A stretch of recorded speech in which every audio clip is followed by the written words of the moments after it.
Hi friends, please subscribe to Amravati Media and press the bell icon for more latest updates. పవన్ను Revanth Reddy అసలు ఓ నాయకుడిగానే గుర్తించలేదా? మామూలుగా పవన్ కళ్యాణ్ భాషే అది.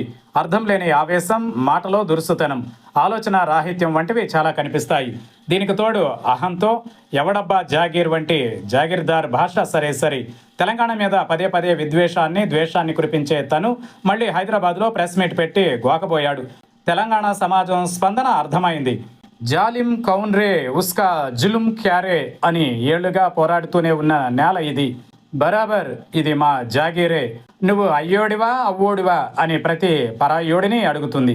నిన్న అమరావతికి వెళ్లేసరికి కిక్కు దిగింది, తత్వం అర్థమైంది. అక్కడ అంటున్నాడు ఇలా: రాష్ట్రం ఏర్పడి 12 ఏళ్లైనా తగ్గలేదు తెలంగాణ సెంటిమెంట్.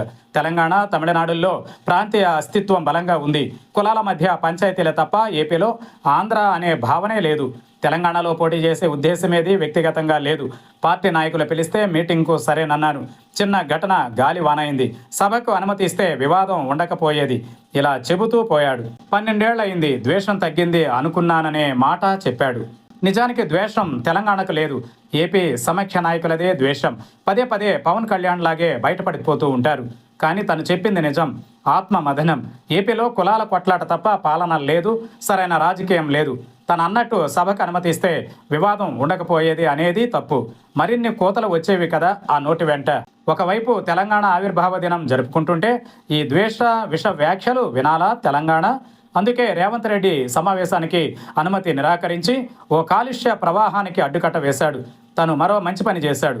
పవన్ కోతలపై ఒక్క ముక్క కూడా స్పందించలేదు. పవన్ కళ్యాణ్ను ఓ నాయకుడిగా, తను స్పందించాల్సిన రేంజ్ ఉన్న నాయకుడిగా గుర్తించకపోవడం అది. పవన్ కళ్యాణ్ వంటి విద్వేషులకు అది సరైన జవాబు. నిజానికి పవన్ కళ్యాణ్ ఏదేదో మాట్లాడేస్తాడు. ఒక వాక్యానికి తరువాత వాక్యానికి పొంతన ఉండదు, కాంట్రాస్ట్ కూడా. ప్రాంతీయవాదం ఉగ్రవాదం కన్నా ప్రమాదం అంటాడు. ప్రాంతీయ ఆకాంక్షలు, పోరాటాల బాధ తెలిస్తే కదా. మరి పొట్టి శ్రీరాములు ప్రత్యేక ఆంధ్ర కోసం చేసిన పోరాటం ప్రాంతీయవాదం కాదా? మళ్ళీ తనే అంటాడు పొట్టి శ్రీరాములకు కులాన్ని అంటగట్టారని. ఆయన్ని ఓన్ చేసుకున్న కులం మీలాంటి ఆధిపత్య కులాల్లాగా రాజకీయాలు చేయలేదు. భాషా ప్రయుక్త రాష్ట్రాలకు శ్రీరాములు త్యాగమే కారణం అంటాడు. మద్రాసు నుంచి ఆంధ్ర వేరుపడింది 1953లో. భాషా ప్రయుక్త రాష్ట్రాల పునర్వ్యవస్థీకరణ జరిగింది 1956లో. అసలు ఏపీకి ఓ అవతరణ దినమే లేదనే సోయి పవన్ కళ్యాణ్కు ఉందా? జూన్ 2ను గుర్తించరు. ఆంధ్ర మద్రాసు నుంచి వేరుపడిన అక్టోబర్ 1ని గుర్తించరు. ఆంధ్రప్రదేశ్ ఏర్పడిన నవంబర్ 1 కూడా గుర్తించరు. కోర్స్ నవంబర్ 1 అనేది ఆప్ట్ కాదు. అప్పుడు ఏర్పడిన ఆంధ్రప్రదేశ్ ఇప్పుడు లేదు. సరే, ఇదంతా పక్కన పెడితే చంద్రబాబు సన్నాయి నొక్కులు కూడా ఓసారి ప్రస్తావించాలి. విడిపోయి 12 ఏళ్ళు అయింది. మళ్ళీ ద్వేషం పెంచే ధోరణి సరికాదు, సమావేశానికి అనుమతించాలి అంటున్నాడు. ద్వేషం పెంచే ధోరణి నీ భాగస్వామి పవన్ కళ్యాణ్ది. చెప్పాల్సింది తనకు. ఎవడబ్బా జాగీర్ అనే భాషను మాట్లాడతాను, అది తెలంగాణ అవతరణ దినం రోజే మీటింగ్ పెడతాను అంటే ఎందుకు అంగీకరిస్తుంది తెలంగాణ?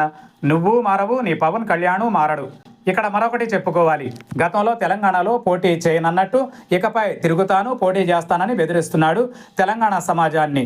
కాసుకో చూసుకో అని. కానీ ఫిబ్రవరి 2026లో జరిగిన తెలంగాణ మున్సిపల్ ఎన్నికలలో జనసేన పార్టీ మొత్తం 2 వార్డులను గెలుచుకుంది.